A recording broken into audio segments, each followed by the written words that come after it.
राधा स्वामी, राधा स्वामी दयाल की दया, राधा स्वामी सहाय, राधा स्वामी। जीव को अच्छी शिक्षा मिले, जीवन जीने का सही तरीका मिले, उसके मन में शांति हो, घरों में प्रेम हो, समाज में शांति हो, तो ही आदमी भक्ति के रास्ते पर चल सकता है। और वो सारे काम जब सही होते हैं, उन सब कामों के बीच में सब कुछ ठीक होते हुए अगर हम मालिक के नाम की भक्ति करते हैं तो ये मनुष्य जन्म हमारा सफल हो जाता है। ये नानक साहब वो नानक साहब नहीं है जिन्होंने सिख धर्म चलाया या जिनके नाम से सिख धर्म की स्थापना हुई। ये नानक साहब कोई दूसरे महापुरुष हुए हैं। कितनी अच्छी वाणी उन्होंने पूरी चेतावनी एक ही लाइन में दे दी कि ये निर्देही फिर ना मिलेगी। इंसान का चोला मिलना इतना सुलभ, इतना सस्ता, इतना आसान नहीं है। परमात्मा ने हमें बुद्धि दी है, समझ दी है, अकल दी है, ज्ञान विवेक विचार दिया है। अगर हम उससे सोच के देखें, दूसरी योनि बहुत मिल जाएंगी, माँ बाप भी उन योनियों में मिल जाएंगे, लेकिन इंसान के रूप में हम क्या पता आएंगे नहीं आएंगे, और आए भी तो क्या पता हमें सत्संग, गुरु या नाम की प्राप्ति या होगी नहीं होगी। और जब तक नाम की प्राप्ति नहीं होगी तब तक ये जीव भटकता रहेगा संसार में। इसीलिए प्रभु की भक्ति करने से नाम भक्ति जरूरी है। नाम भक्ति गुरु भक्ति से प्राप्त होती है। गुरु भक्ति क्या है? गुरु के वचन की पालना करना, उनके उपदेश को ध्यान से सुनना और अपने जीवन में उतारना। गुरु को स्वार्थ नहीं है। गुरु निस्वार्थ भाव से आपके हित के, आपके कल्याण के, आपको जीवन को सफल बनाने के लिए अपना समय देके हमें वो रास्ता दिखाते हैं जिस पे चल के ये देही जो हमें मिली है उसका पूरा हम लाभ उठा लेते हैं। बात साधारण सी है, लेकिन इतना वक्त कहाँ है कि इंसान सोचे। सोचते नहीं है, जीवन जीता ये भूल पड़ी है। ये हमारे ऊपर भूल है, हमारी बुद्धि पे पर्दा है ये। और वो पर्दा जब हट जाता है तो इंसान को असलियत समझ में आ जाती है।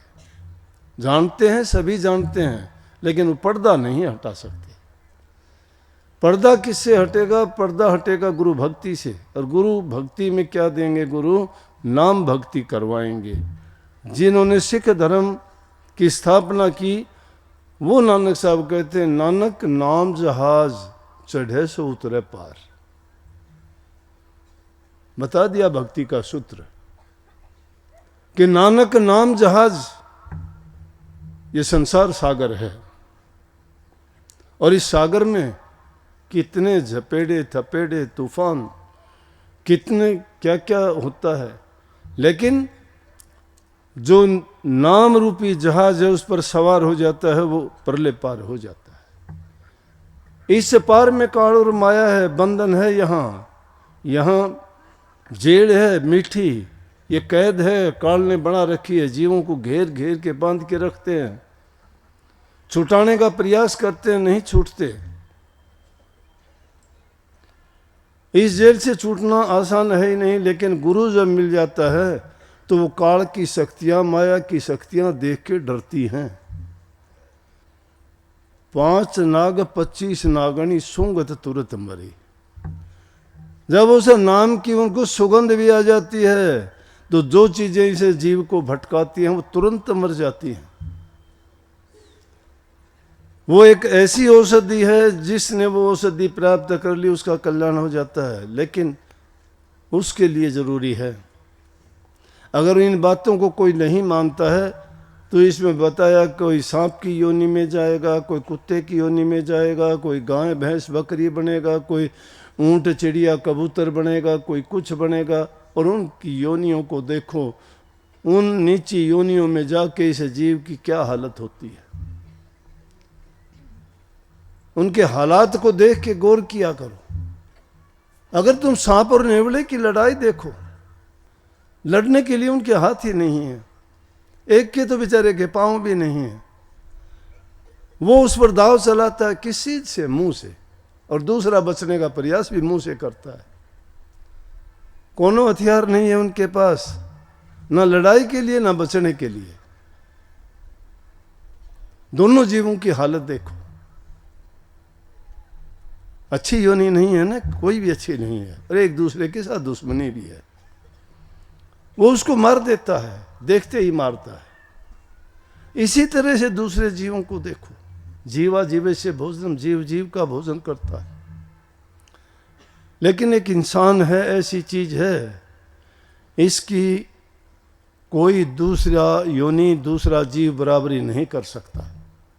ऊंचे भाग क्यों कहते हैं? बड़े भाग मानस तन पावा, सुर दुर्लभ सदग्रंथन गावा।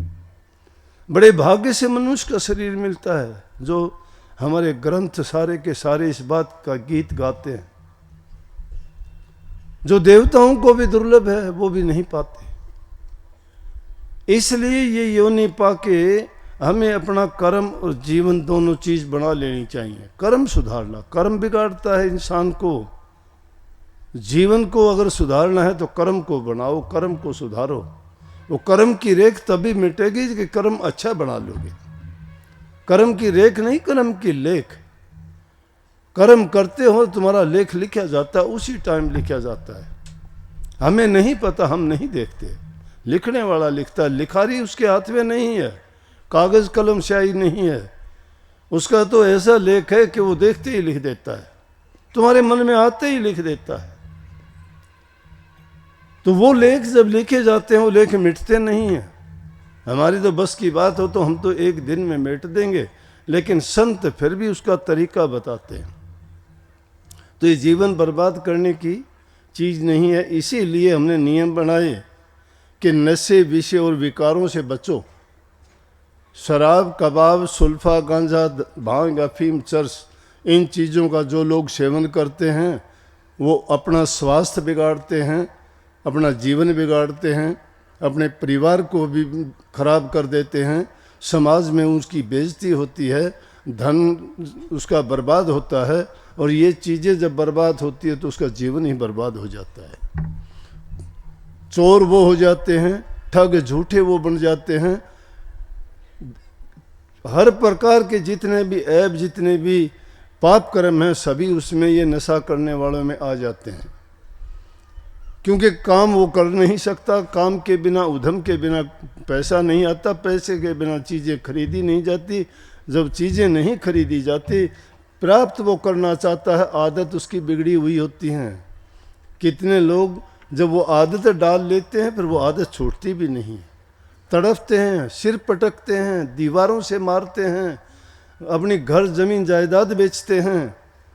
और ये जुआ, शराब, कबाब, इन चीज़ों में पड़े हुए वो अपने घर के बच्चों तक बेचने के लिए तैयार हो जाते हैं। गिरवी रख देते हैं, घर वालों को पता तक नहीं होता, सब कुछ बर्बाद हो जाता है। वो जीवन कहाँ से जीवन सुखी होगा? ये नरदेही इसलिए नहीं मिली थी कि वो बर्बाद कर लें। आज की नौजवान पीढ़ी को देखते हैं, सुनते हैं, इतना पता हमें नहीं लगता, क्योंकि बाहर की दुनिया से हम इतने घुलते मिलते नहीं। आप जैसे सत्संगी जो बाहर समाज में जाते हैं तो देखते हैं, कोई बच्चा इंजेक्शन लगाता है, कोई गोलियां खाता है, कोई पता नहीं क्या स्मैक का नाम लेते हैं, कोई पाउडर चाटते हैं, कोई क्या क्या चीज़ें ऐसी चल गई। जो इन चीज़ों का सेवन करते हैं उनके बेचारे यूँ समझो कि माँ बाप कितने दुखी होंगे। माँ बाप की पूंजी उसकी संतान होती है, संतान के लिए वो कष्ट दुख उठाते हैं, मेहनत करते हैं, रात दिन कमाते हैं, और फिर सोचते हैं कि हमारी संतान बड़ी होकर अच्छी बनेगी, हमारी बुढ़ापे की सहायता करेंगे, हमारे कुल और वंश का नाम ऊंचा करेंगे। परंतु इन आदतों में पड़ के कैसे करेंगे? वो क्या करेंगे? बर्बाद कर देंगे। इसलिए महिमा कही है। और इन चीज़ों को, ये सुधार की चीज़ है। मैं नहीं मानता ये भक्ति है, मैं नहीं कहता, लेकिन भक्ति के रास्ते पर चलने के लिए पहली सीढ़ी है ये। जिस इंसान का चरित्र अच्छा नहीं है, जिसका जीवन सदाचारी नहीं है, अच्छे गुण जिस इंसान के चरित्र में नहीं है, वो किसी काम का नहीं है, वो कोई काम नहीं कर सकता। और जो इन चीज़ों से बच जाता है तो समझो कि उनके सारे ऐब उस अपने आप खत्म हो जाते हैं। और जो उन ऐबों को खत्म कर देता है तो उसके जीवन का सुधार अपने आप हो जाता है। इसलिए उन बुराइयों से बचे इंसान। वो नाम की दीक्षा देने से पहले हम सबसे पहले उनको यही कहते हैं कि आप इन बुरी चीज़ों से बचो। जब इन चीज़ों की शुरुआत हो जाती है तो जीवन तो बर्बाद हो ही जाता है, यहीं से हो जाता है। इसीलिए उनको सत्संग अच्छे नहीं लगते। सत्संग होता है सच्चाई का संग करना। सत्य इंसान के जीवन को सुधारता है, संवारता है, अच्छे गुणों से भर देता है। और जिसमें अच्छे गुण हो जाते हैं वही फिर सोचता है भक्ति के रास्ते पे चलने का, उसका रास्ता भी खुल जाता है। तो उन्होंने इस बात को ही जोर दे के गया, अगर हम कोई धन के लिए मरता है, कोई किसी चीज़ के लिए, उन चीज़ों को इकट्ठा करने के लिए भी आपको झूठ, कपट और बेईमानी का सहारा लेना पड़ता है। इसीलिए ईमानदारी से आदमी अगर मेहनत से काम करता है, अपने हाथों से कमाई करके अपनी संतान को पालता है, अपना शांति से बैठ के जो उसमें गुजारा करता है, उसके मन में शांति रहती है, उसको ज़्यादा तड़फ नहीं होती मैं ये करूं वो करूं। इसीलिए तो जीवन में दो ही काम होते हैं, या तो किसी को दे के जाओ, दे के नहीं जाओगे तो छोड़ के जाओगे, साथ कोई नहीं जाना, किसी के साथ कुछ भी नहीं जाएगा। अगर है तुम्हारे पास तो दे के जाओ, किसको दे के जाओ? ज़रूरतमंद की सहायता करो। इकट्ठा करके चले जाओगे, मिट्टी है, कुछ नहीं है। आज अगर देखोगे कि जिन्होंने कमा कमा के, देखते होगे पुरानी जगह में कहीं मिट्टी में दबे हुए आभूषण मिलते हैं, कई सिक्के मिलते हैं, वो चीज़ें दबाई हुई थी, वो किसी के काम नहीं आई। मिट्टी में उसमें कोई अंतर नहीं है, वो मिट्टी रह गई। तो या तो छोड़ के जाना पड़ेगा या देना है। साथ नहीं जाना, साथ तो जाओगे कुछ नहीं, हमारे कर्मों ने साथ जाना है। हमें अपने कर्म अच्छे किए हैं तो हमें उसका अच्छा फल मिलेगा। हंसते हुए जाओगे, शांत चित्त से जाओगे, आत्मिक रूप से आप संतुष्ट होगे कि मैंने अच्छे कर्म किए हैं, मेरा जीवन अच्छा किया हमें। और उसके लिए इंसान तभी सुखी रहेगा कि उसका पहला सुख उसका है कि शरीर में रोग और बीमारी ना हो। ये रोग बीमारी ना हो, इस चीज़ के लिए भी आदमी को आगे चल के बहुत पछताना पड़ेगा, देखना पड़ेगा। पिछले दिनों आपको याद होगा, आपने देखा भी होगा कि गुजरात के राज्यपाल आचार्य देवव्रत जी को हमने बुलाया। उन्होंने अपना कीमती टाइम दे के और इस चीज़ के बारे में बताया कि हम स्वस्थ कैसे रह सकते हैं। इंसान का स्वास्थ्य नहीं है, उसके लिए सब कुछ खराब है, और स्वास्थ्य जब अच्छा है तो उसके लिए सब कुछ अच्छा है। स्वास्थ्य जिसका सही है उसको किसी चीज़, कोई चीज़ ना भी मिले तो भी वो आदमी सुखी है। और स्वास्थ्य अच्छा ना होने का कारण आज नहीं देखते, जवान जवान बच्चों को, किसी को कैंसर की बीमारी है, किसी को तपेदिक की बीमारी है, किसी को हार्ट अटैक की बीमारी है। बैठे के बैठे जवान, कोई 30 साल की उम्र का, कोई 25 साल की उम्र का, सुनते हैं कि बैठे बैठे बात करते करते जीवन लीला समाप्त हो गई। कहाँ से आ गए रोग बीमारियाँ? ये जहर हमने घोल दिया है। वातावरण को हमने जहरीला बना दिया, फल सब्जियों को हमने जहरीला बना दिया, अनाज जल दूध को हमने जहरीला बना दिया। किस लिए? थोड़े से लालच के लिए। इसलिए उसका आसान तरीका ये बताया और खोल के समझाया कि प्राकृतिक खेती करो। ये जो चीज़ें डालते हैं, जहर डालते हैं, कभी खाद के रास्ते से, कभी किसी स्प्रे के रास्ते से, क्या करते हैं कि सब चीज़ों में जहर फैला दिया। हवा भी दूषित, जल भी दूषित, अन्न भी दूषित, सब्जी भी दूषित, जो भी चीज़ हम प्रयोग में लाते हैं सब जहर से भरी हुई है, तो उनसे अनेकों बीमारियां पैदा होती हैं। अगर कोई दवाई लेने जाते हो, उस दवाई में भी धोखा है। दवाई इलाज के लिए होती है, लेकिन लालची आदमियों ने उस दवाई को भी ऐसा बना दिया कि इंसान के लिए वो भी जहर में जहर घोल के रख दिया। जो रोग है उसका इलाज नहीं करती, बल्कि उसको और दूसरा रोग दे देती है, क्योंकि वो दवाइयाँ भी सही नहीं हैं। क्यों करते हैं ऐसा? थोड़े से लालच के लिए। किसान चाहता है मेरी थोड़ी सी फसल ज़्यादा हो जाए, गिनती नहीं करता कितनी उसमें खाद डाल देता है बेशुमार। उस अनाज को खाने वाले को देखते नहीं। क्यों आजकल इतना क्रोध हो गया लोगों में? कहाँ से आ गया क्रोध? उन चीज़ों का सेवन करते हैं तो आदमी में काम भी बढ़ेगा, क्रोध भी बढ़ेगा, लोभ भी बढ़ेगा, लालच भी बढ़ेगा। और यही बात तो है कि जिन चीज़ों से अगर बच गए तो भक्ति का रास्ता खुल गया। काम, क्रोध, लोभ, मोह, अहंकारों को तो 5 सबसे बड़े शत्रु मानते हैं। सब महापुरुषों ने दोहरा के ये बात कही है कि इन 5 से बचो। ये 5 दुश्मन लूट लेते हैं इंसान को। कोई क्रोध करके पाप करवाता है, कोई लोभ के लिए पाप करता है, कोई मोह के बंधन में फंस के मरता है, कोई अहंकार करता है किस चीज़ का। लेकिन सुखी जब तक हो तब तक ना खुदा याद आता है, ना सत्संग याद आता है, ना गुरु याद आता है, ना नाम को याद करते हो। ये इंसान की सोच है, अब से नहीं पहले से ही है। अगर जो सोच लेते हैं वो अपने जीवन को संवार भी लेते हैं। और जिन पर दुख की मार पड़ी ना, उन्होंने प्रभु के चरणों में गया। वो विभीषण को लात लगी, रामचंद्र जी के चरणों में गया।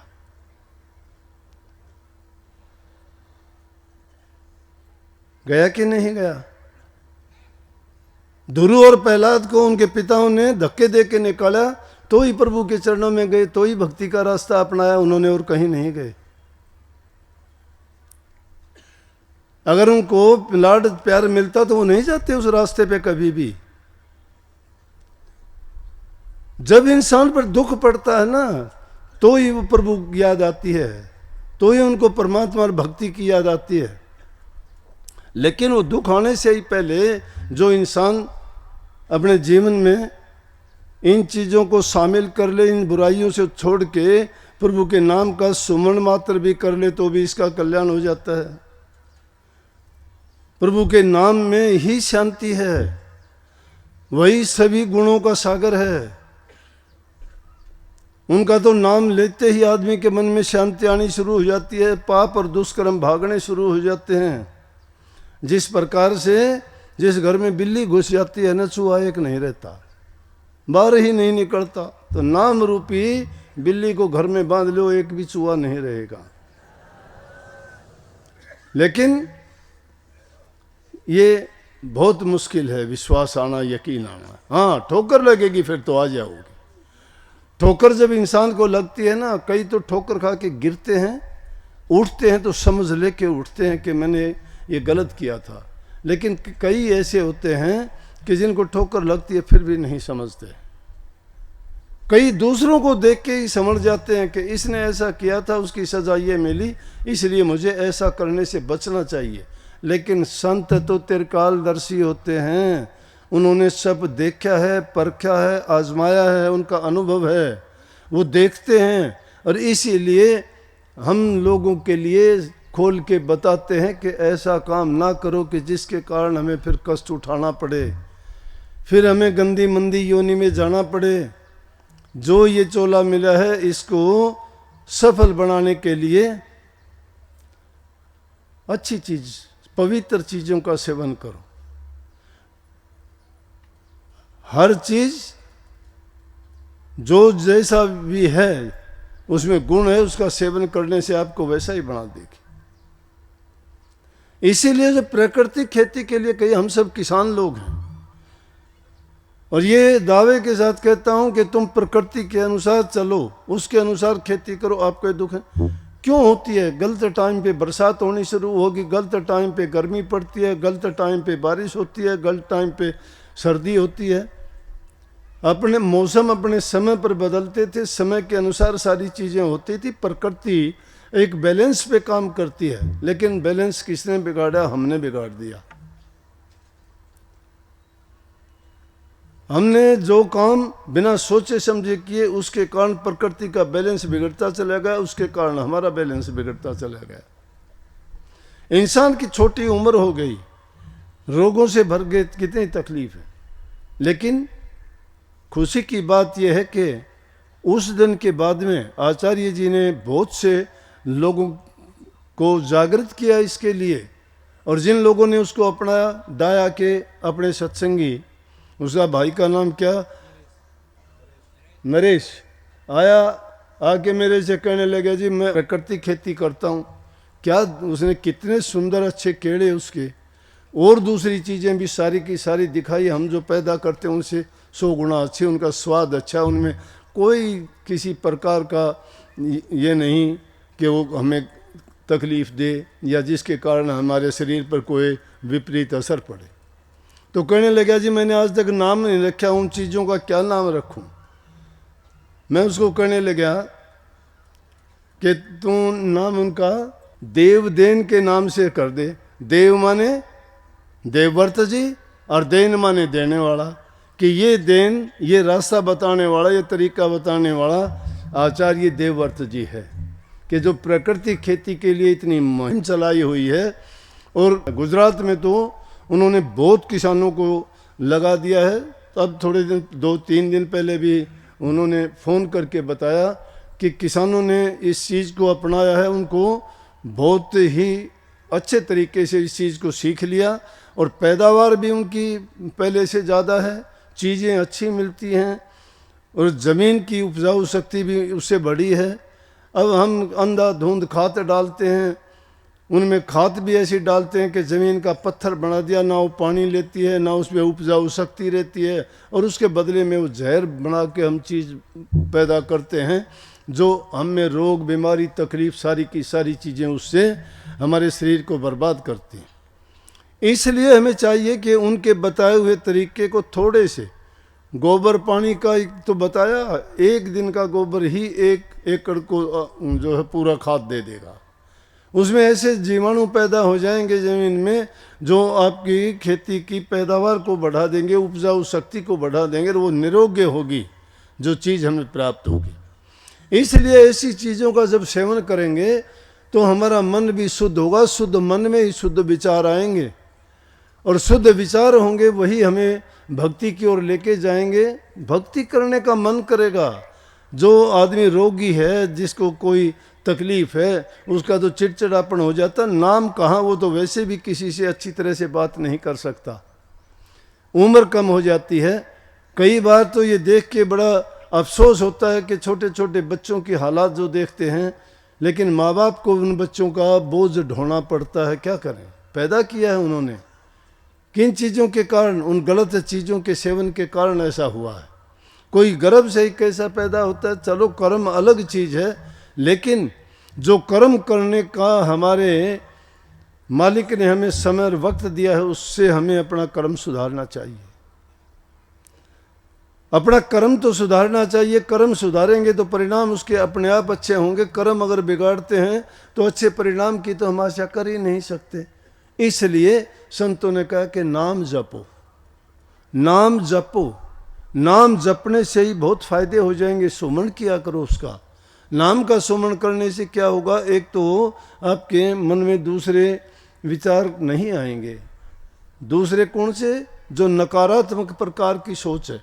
कितने लोग आके कहते हैं कि जी मुझे टेंशन है। टेंशन क्या है, किस चीज़ की टेंशन है? टेंशन नहीं, वो रोग है, वो बीमारी है। उसके चित्त में शांति नहीं है। जब टेंशन, रोग, बीमारी में नाम के बारे में, भक्ति के बारे में तो कम पूछने के लिए आते हैं, बीमारी वाले ज़्यादा आते हैं। मैं तो जब बैठता हूँ तो एक भी ऐसा नहीं होता जो ये कहता हो कि जी मैं सुमन इतने टाइम करता हूँ, या मुझे मेरा मन लगता है, मुझे शांति मिलती है, या मेरी एकाग्रता होती है, या कभी मुझे प्रकाश या शब्द या धुन कोई सुनाई देती है, या मुझे कोई इससे लाभ मिला, नहीं।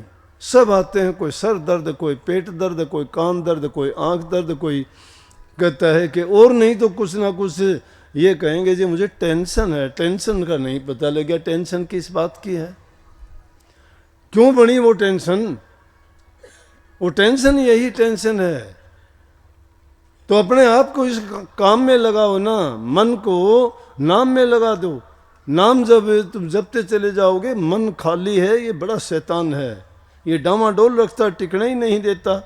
इसको टिकने के लिए इसको गुरु की ज्ञान के अधीन कर दो। गुरु द्वारा दिया गया नाम ऐसा अंकुश है जो इस मन को रोकता और डांटता है। तो इसलिए गुरु की बात को तो भुला देते हैं, उसको तो भूले से भी याद करते ही नहीं कि सुमन होता क्या है। नहीं, ठग ये जरूर सीख जाते हैं। आज के युग में मैं कहूँ धर्म नहीं, धर्म धंधा हो गया है। धर्म धंधा हो गया है। कोई भी ऐरा खैरा नथु खैरा, पल्ले कुछ नहीं, 1 मिनट नहीं 4 शब्द सीख लिए, एक तारा ठा के घर घर हो लिया। चलो मैं सत्संग करूंगा, तेरा सत्संग करूंगा मैं, तुम्हारे बुला लियो। ये भोले जी बुला भी लेते हैं कि भगत है ये, उसको भगत मानते हैं। और वो भगत क्या करता है, 2 शब्द गाया, चलता हुआ नोटों की गठड़ी बांध के जेब में डाल के ले जाता है।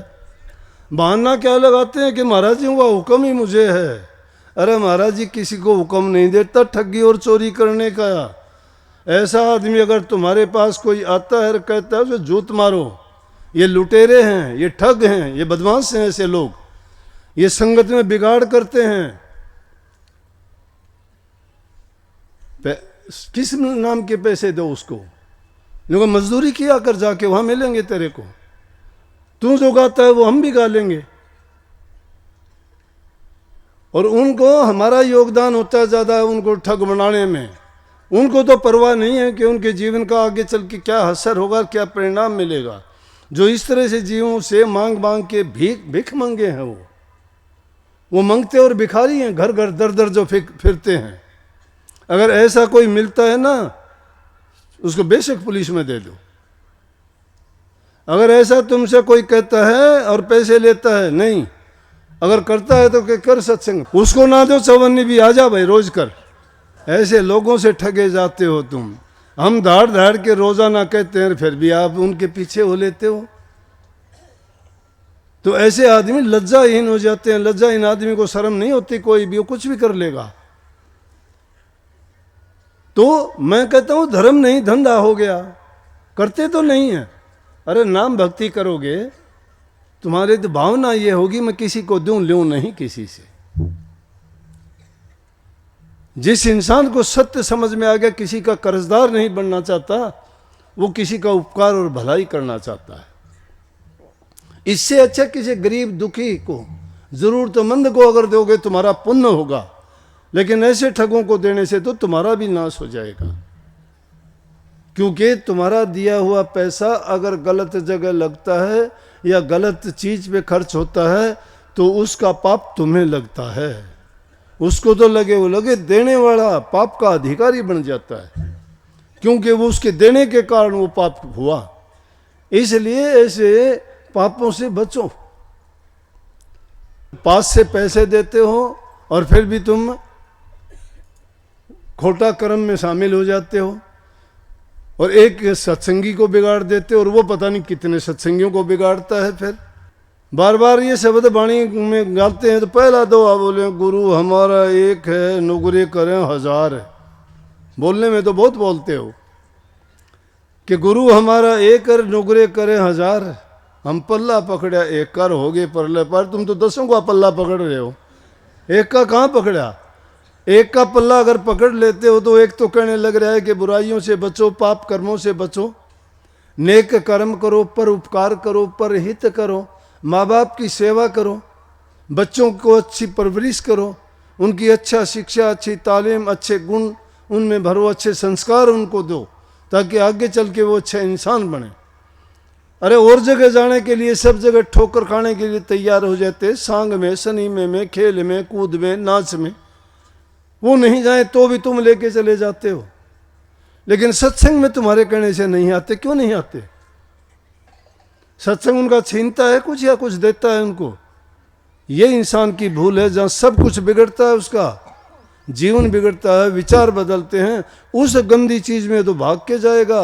लेकिन जहाँ उसका जीवन बनता है, सुधरता है, जन्म मरण से छुटकारा मिलता है, काल और माया से वो स्वतंत्र हो जाता है, वहाँ जाने से उसका दिल नहीं लगता। यही काल का खेल है। जब तुम पर भी ये चीजें हावी होने लगे तो सोच लो कि काल ने तुम्हें रोकना शुरू कर दिया है। जब तुम्हें थोड़ा बहुत मान सम्मान मिलना शुरू हो जाए तो भी सोच लेना कि काल ने घेरी घाल ली है। ना तुम अभिमान करो किसी चीज का, ना बड़े बनने का प्रयास करो, लेकिन अपने आप को अंदर से इतना मजबूत करो, आत्म शक्ति को जगाओ, आत्मसात करो, आत्मबोध करो। पहले पहचानो अपने आप को कि मैं कितने पाप कर्म करता हूं, कितने अच्छे कर्म करता हूं। अगर अंदर से आप अपने आप का फैसला जब करोगे कि मैं जिस रास्ते पे चला हूं, क्या मेरा रास्ता सही है, या कि कितने दिन के लिए मैं ऐसा करता हूं। मैं तो कहता हूं जीवन बहुत छोटा है, इसका भरोसा नहीं है। जब तक जीवन है क्यों ना हम अच्छा करें। अच्छा करोगे तो अच्छा ही कहा जाएगा। जाने के बाद में भी इंसान जाता नहीं है। जो नेकी करके गए, नेक काम जिन्होंने किए वो आज भी जिंदा हैं, सभी जिंदा हैं। धन दौलत वाले जिंदा नहीं हैं।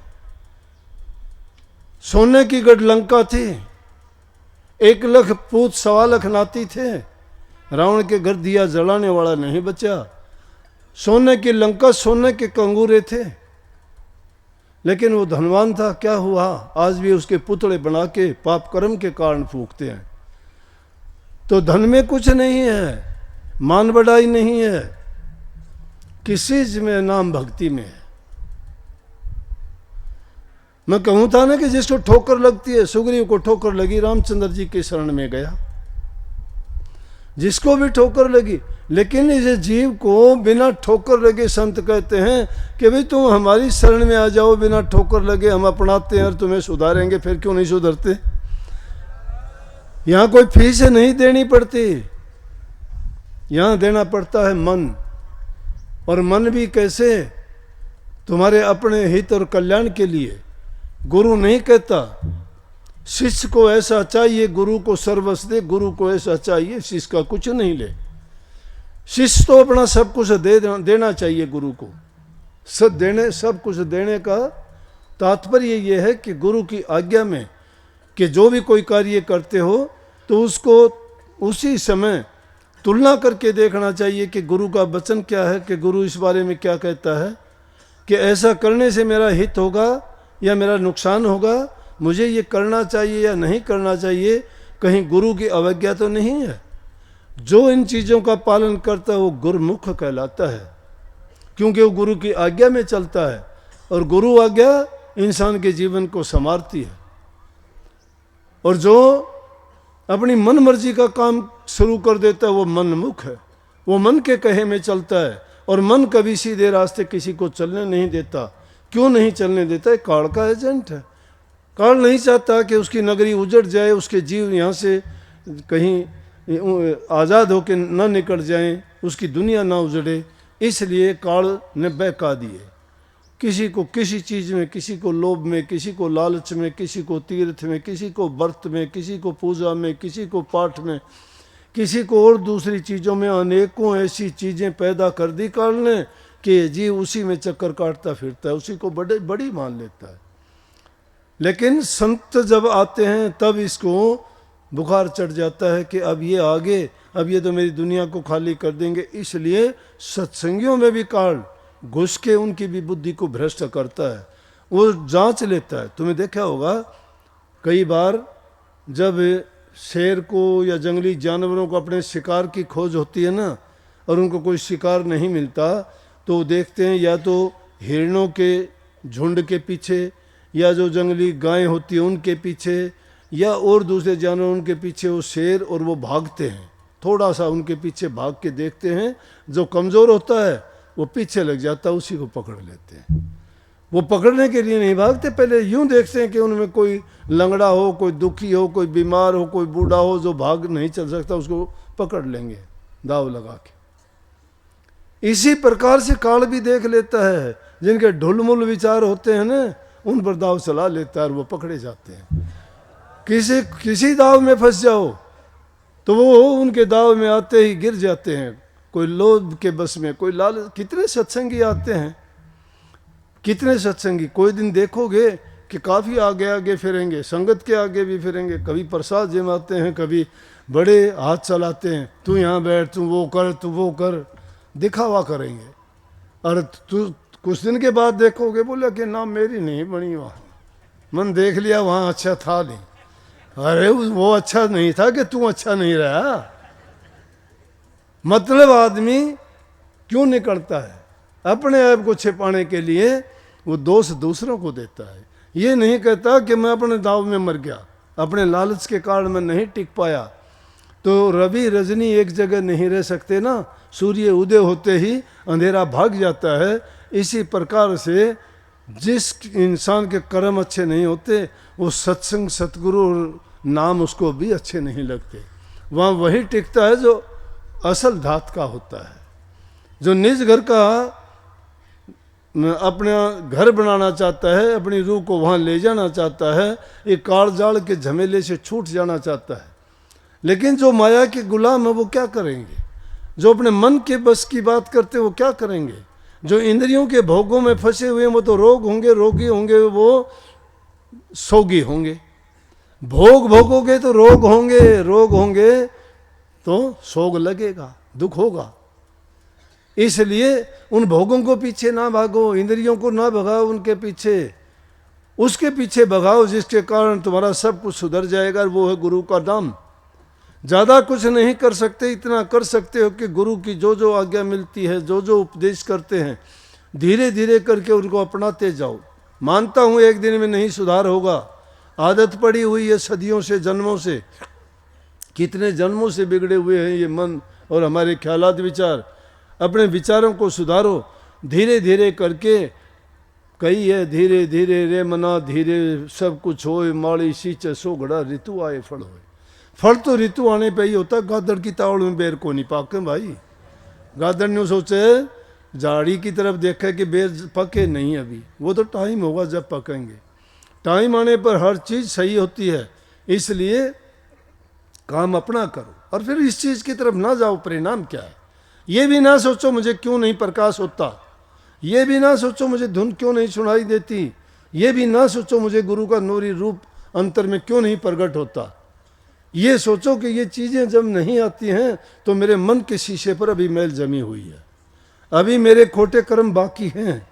जब तक वो खोटे कर्म भोग नहीं लिए जाते, मन का दर्पण जब तक साफ नहीं हो जाता, तब तक आपको उसमें कुछ नज़र नहीं आएगा। लेकिन धीरे धीरे करके नाम का सुमन करते जाओगे, अरे लकड़ी पे लकड़ी घिसते जाओगे, चिंगारी पैदा होगी। टाइम लग सकता है, टाइम लग सकता है, लेकिन टाइम लगेगा। चिंगारी है, उसमें अग्नि है। इसी प्रकार से हमारे अंदर में भी मालिक बैठे हुए हैं। जो तिल माही तेल हर चकवक माही आग, तेरा साईं तुझ मर जाग सके तो जाग। लेकिन उसके लिए अभ्यास करना पड़ेगा, अभ्यास करना पड़ेगा। जिस प्रकार लकड़ी को लकड़ी से घिसते रहो, घिसते रहो, घिसते रहो, चिंगारी पैदा होगी। इसीलिए उस नाम का सुमन भी उसी प्रकार से रट्टे लगाते रहो, लगाते रहो, लगाते रहो। जब उसमें जो चिंगारी पैदा हो जाएगी, प्रकाश भी दिखाई देगा, नूरी रूप भी दिखाई देगा, शब्द भी सुनाई देगा, मन भी पवित्र हो जाएगा, जीवन भी सफल हो जाएगा, जन्म मरण के बंधन भी छूट जाएंगे और वो बूंद जाके सागर में समा जाएगी, एक में एक हो जाएगी। ना गुरु, ना चेला, ना सूरत, ना शब्द, एक अकेला रह जाएगा। लेकिन बातों से नहीं भाई, मेरी ये बातों पर ना मान लेना। ये बात कदे यूं ही सोच लोगे ये बात हम भी सीख जाओ और हम भी बोल देंगे ना। बोलने के लिए बहुत कुछ है। मैं किसी किताब की बाणी बातों को नहीं कहा करता। मैं आपको सच्चाई की बात जो आप लोगों से ही सुनता देखता हूँ, उन्हीं बातों को सुन के ही मैं सही रास्ते पर आपको लाना चाहता हूँ। समाज की पहले बुराइयां निकालो और उससे भी पहले है कि अपने चरित्र को अच्छा बनाओ। और मैं तो ये कहता हूँ कि जब तुम्हें अच्छे रास्ते पे चलते हुए ये माताओं बहनों को बहुत कष्ट होता है, मेरे भी दिल को दर्द होता है। बेचारी जाके कहती हैं मेरा घरवाला शराब पीता है, सब कुछ बर्बाद कर दिया और हमें सत्संग में नहीं आने देता। छोटी छोटी बच्चियां आके कहती हैं कि हमारा पापा शराब पीता है और हमें सत्संग में नहीं आने देता, आज हम ये कह के आई मेरे मामा के यहाँ जाऊंगी, क्यों इतवार का दिन है, ये भी नहीं कह सकते स्कूल जाऊंगी कॉलेज जाऊंगी। अब तो मामा का घर बचा के उसने, वो झूठ बोल के आती हैं। अरे कहीं बुरी जगह जाती हो तो मना करो, लेकिन वो अच्छी जगह में आने से क्यों मना करता है? क्योंकि उसका रास्ता गलत है। वो अगर अच्छे रास्ते पे चल पड़े तो वो उसकी बुराई के लिए उसको टोक देंगे कि तू ऐसा क्यों करता है, फिर वो बात उसका विरोध करेंगे, वो विरोध उसको अच्छा नहीं लगेगा। इसलिए वो चाहता है कि मैं जो करता हूँ वो करता रहूँ, इनको कहीं ना जाने दूँ। इसलिए जो ये अपना जीवन सुधारना चाहते हैं, ये चाहते हैं कि हमारा परिवार सुखी रहे, हमारी संतान सुखी रहे, मेरे पति की लंबी उम्र हो, उसके लिए ये व्रत रखती हैं, पूजा करती हैं, ये जाके दुआ मांगती हैं, और जब बीमार और दुखी होता है तो उनको संभालती भी ये हैं। और उनकी क्या दशा करते हैं ये कि उनको उनके जीवन को बर्बाद कर देते हैं ऐसी चीज़ों में पड़ के। उनके गहने बेच देते हैं, उनको मारते पीटते हैं, उन पर अत्याचार करते हैं, घर का सब कुछ निकाल के ले जाते हैं। उनका चरित्र कहाँ से बनेगा, कहाँ के सदाचारी होंगे वो, कौन भक्ति का रास्ता है उनके पास? तो ऐसे लोग, जब दुख होता है ऐसे लोगों की बातों को सुन के, और देखते हो आप लोग उनको देखा करो, पता नहीं क्या का क्या बोलते, ना उनकी कोई शर्म रहती है ना लाज रहती है, लज्जाहीन हो जाते हैं वो लोग। इतनी बुराई की चीज़ों का सेवन करते क्या मिलेगा? अरे कुछ भी नहीं करते तो बुराइयों को छोड़ दो, इन विषय विकारों से बच जाओ तो भी तुम्हारा जीवन सुखी होगा, हंसते खेलते हुए नजर आओगे, जीवन में आनंद होगा। और क्या है, स्वर्ग जैसा आनंद तो तभी आ जाएगा। जहाँ सुमति वहाँ सुख नाना, जहाँ कुमति वहाँ दुख विधाना। जहाँ सुमति है, अच्छे विचार हैं, आपस में मेल जोल है, जहाँ बूढ़े बुजुर्ग की इज्जत कदर करते हो, पूजा करते हो, किसी देवता को ना पूजो, तुम्हारे माँ बाप को पूजो, अपनी सास ससुर को पूजो। वो भी आपकी तरह से जवान थे, वो भी बड़े सुंदर थे, उनमें भी बड़ी ताकत थी, बुद्धि थी, बड़ी उन्होंने अपनी ज़िंदगी में काम किए, लेकिन आज बुढ़ापे की उम्र है तो उनका शरीर भी खराब हो गया, रोग भी लग गया होगा, वो हिलने डुलने लायक भी नहीं है। बुल्ले शाह बूढ़ा हो गया, पूरी जिंदगी सत्संग किए, बड़ी बाणी बड़े गाए, अब भी उनकी कव्वालियाँ गाते हैं लोग, गांव गांव जाया करता सत्संग करने के लिए, बाणी गाया करते, मंत्र मुग्ध हो जाते थे लोग। वृद्ध अवस्था होगी, खाट में बैठा है, हाथ धोने के लिए एक बर्तन रखते थे, उसको कूजा बोलते थे। कूजा अपने मिट्टी के बर्तन को बोलते हैं। उसमें पानी रखते थे और उसको नमाज पढ़ने से पहले क्या करते थे, ये अपने हाथों को धोते हैं। वज़ू करने से पहले वज़ू करते हैं, पानी लेके कूजे से हाथों को धो के और फिर नमाज पढ़ते हैं। चाहे पानी थोड़ा ही यूं लगा लो, लेकिन उसका समझो कि हो गए साफ। तो एक वक्त आया कि बुढ़ापे की उम्र होगी, कहीं चल फिर नहीं सकता, खाट में से उठता, बैठे बैठे सोचना पड़ता है कि कूजा कैसे उठाऊंगा। कहता है कि जिन टांगों ने बड़ी बड़ी पहाड़ियों को लांघा, बड़े बड़े देश विदेश घूमे, बड़ी यात्राएं की, आज उन पैरों ने जवाब दे दिया कि मैं अपना कूजा उठाने लायक भी नहीं रहा। तो अगर वो बुढ़ापे में इंसान की ये हालत हो जाती है तो वो सहारा देखता है, और उस वक्त में तुम उनको सख्त नज़र से देखते, उनकी मदद नहीं करते, उनकी सेवा नहीं करते, उनसे प्यार नहीं करते, तो तुम कौन से परमात्मा को मानते हो, कहाँ की पूजा करते हो, किस गुरु के पास जाते हो? मेरे पास तो ऐसा इंसान आता है तो बेशक सोच लेना उनका कोई भला नहीं होगा। हमारी शिक्षा ये है कि अपने माँ बाप, बूढ़े बुजुर्ग, सास ससुर की सेवा करो। बेशक एक दिन हमारे पास ना हो, बेशक मंदिर मस्जिद ना जाओ, बेशक नाम ना जपो, अगर तुम्हारा कल्याण नहीं हो तो फिर आके दोष मुझे देना, मैं मानूंगा, मैं आपका गुनहगार बनूंगा। सबसे बड़े देवी देवता वही हैं, यही पूजा है, उनमें भी परमात्मा है, कण कण में जिसको मानते हो उनमें बैठा हुआ है। तो घरों में जो प्यार प्रेम रखते हैं, बूढ़े बुजुर्ग की सेवा करते हैं, जबान से मीठा बोलते हैं, जबान से भी हम बड़े गोलियां बरसाते हैं, अग्नि छोड़ते हैं, ये जला देती है इंसान को। ऐसी वाणी, ऐसी भाषा मत बोलो, प्यार से बोलो किसी को।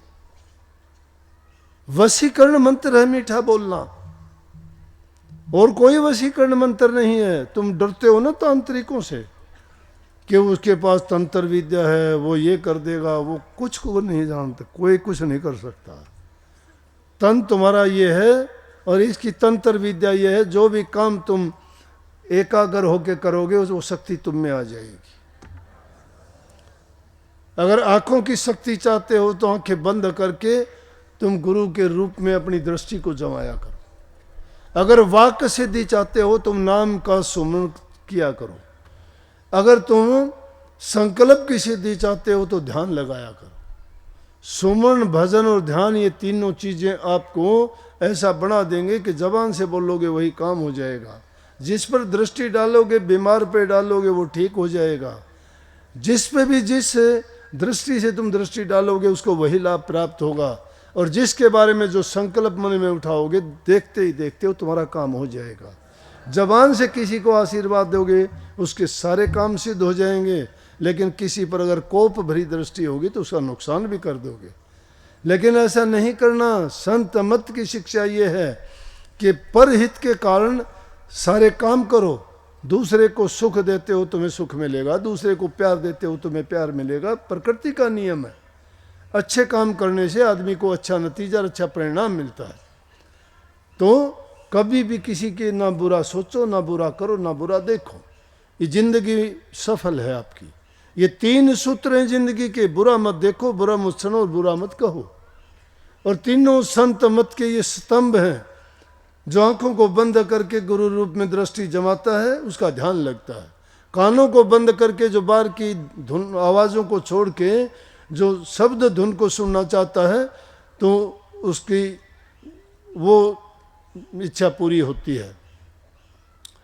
और उसी को सुन के मन को समझाया जा सकता है। स्वामी जी महाराज का शब्द, धुन सुनकर मन समझाई। और जबान से अगर तुम अच्छा बनना चाहते हो तो इस जबान को जितना मतलब हो, जितनी जरूरत हो उतना बोलो। ज़्यादा किसी चीज़ का भी अच्छा नहीं होता, लेकिन संगति इंसान की अच्छी होनी चाहिए।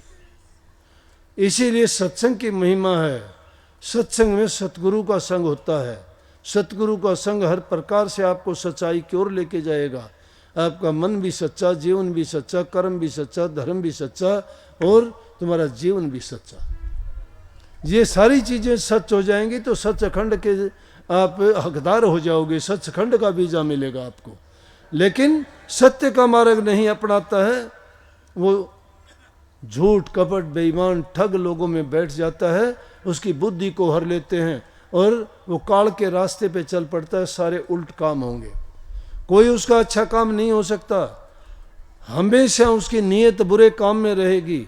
वो किसी की अच्छाई नहीं देख सकता। उसकी दृष्टि में दोष देखना हो जाएगा। कभी भी किसी के दोष ना देखो। तुम्हारा कोई बुरा करता है, बुरा मत मानने दो, उसको करने दो। कुछ दिन में तुम देखोगे तुम्हारा नहीं उसका बुरा हो गया। क्यों? आपने उसको मंजूर ही नहीं किया। बुराई देखो तो खुद की देखा करो।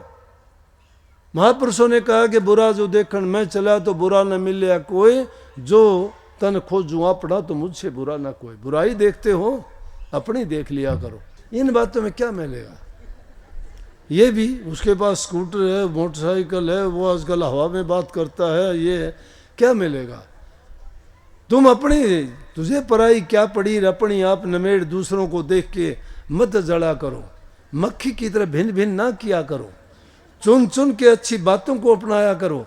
अच्छे गुण आप में ले आओ, बुराइयों को एक एक करके त्यागते चलो। जबान की सच्चाई इंसान को संवार देती है, संग सुधारता है। अगर कहोगे कि कोई दुष्ट आदमी पीछे ही पड़ जाए तो ये मानता हूँ दुष्ट आदमी दुष्टता नहीं छोड़ेगा, कितनी ही समझा लो, क्योंकि उसके कर्म में होता है ये शामिल।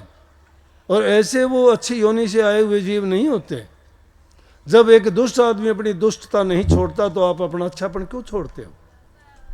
जब एक दुष्ट आदमी दुष्टता करता है, तुम भी अच्छा बनना छोड़ा करो, उसको करने दीजिए। दो चीजों को मुल्ट के जवाब नहीं देना चाहिए। न्यू गई कहते को कह जान दे, गुरु की सीख तू ले। गुरु की सीख, गुरु की शिक्षा, गुरु का उपदेश। कहते को कह जान दो। तुम्हें कोई कह जाए ना, कह देने दो उसको। हाँ बोल, जो कहता है उसको हंस के टालो कि उसको बोलने दीजिए। कहते कबीर साहब कहते मैं नहीं कहता, कहते को कह जान दे, गुरु की सीख तू ले, साकेत जन और कुकरा इनको मुड़ जवाब ना दे। कुत्ते ने और दुष्ट आदमी को जवाब उल्टा दिए फंसे, कुत्ते ने उल्टा जवाब दोगे दूना भो भो करेगा, पीछे लग लेगा, समझ गए। लेकिन और दुष्ट आदमी को अगर दोगे तो तुम्हें 1000 तरह तंग करेगा वो फिर। इसलिए अच्छी बात यह है कि संतों ने कही कि बोलन नालों चुप चंगेरा, चुप भी सो पड़दा, शाह मंसूर ने एक सच आख्या ओ सोड़ी ते चढ़दा। सच बोला मंसूर ने सोड़ी ऊपर चढ़ा दिया। इससे अच्छा एक है चुप सो सुख। चुप रखो, उसने कहने की जरूरत ही नहीं है, उसका भार उसी पर छोड़ दो, उसके नीचे दब के खुद ही उसका इलाज हो जाएगा। तुम मुड़ के जवाब ना दो, अगर दोगे तो कबीर साहब कहते आवत गाड़ी एक है तो उल्टत हो तो अनेक, कहें कबीर ना उल्टी हुआ एक की एक। अगर उल्टोगे तो घनी गाड़ी बन जाएंगी, वो ना उल्टोगे तो एक की एक रहेगी, कुछ नहीं। महात्मा बुद्ध से एक ने सवाल किया, कहने लगे जी मैं भिक्षा लेने, भिक्षुक था, भिक्षा लेने जाता हूँ, लोग कोई कहता है तू हट्टा कट्टा है, कमा के नहीं खाता, भीख मांगता है, ये करता है वो करता है, बहुत उल्टे सीधे करते हैं। तो कोई और भी बुरा भला कहता है, कोई गालियाँ भी दे देता है। महात्मा बुद्ध हंसे, बोले बहुत आसान बात है। बोला जी कैसे?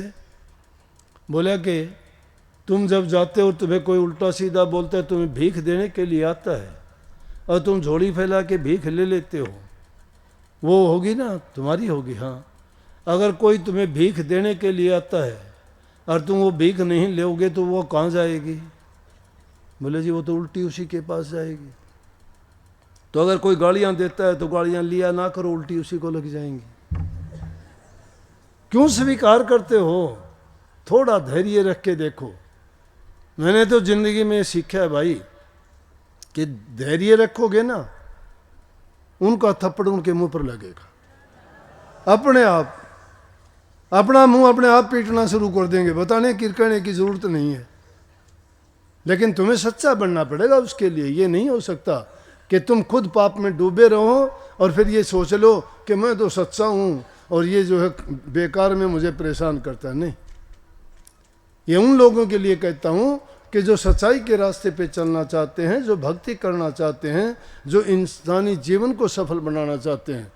निश्चित रूप से ये गुण आदमी में एक दिन में नहीं आएंगे, टाइम बहुत लगेगा, धीरे धीरे करके आएंगे। कई बार नालायक चीज होती है, उनको छोड़ भी देना चाहिए, परेशान करते हैं आपको, लेकिन आदमी को सोच के साथ काम करना चाहिए। और जब सोच के काम करोगे तो उसके साथ गुरु की बुद्धि, गुरु की समझ तुम्हारे साथ होगी, क्योंकि तुमने गुरु की आज्ञा में काम किए हैं। तो गुरु तुम्हें कदम कदम पर चेता देगा अपने आप।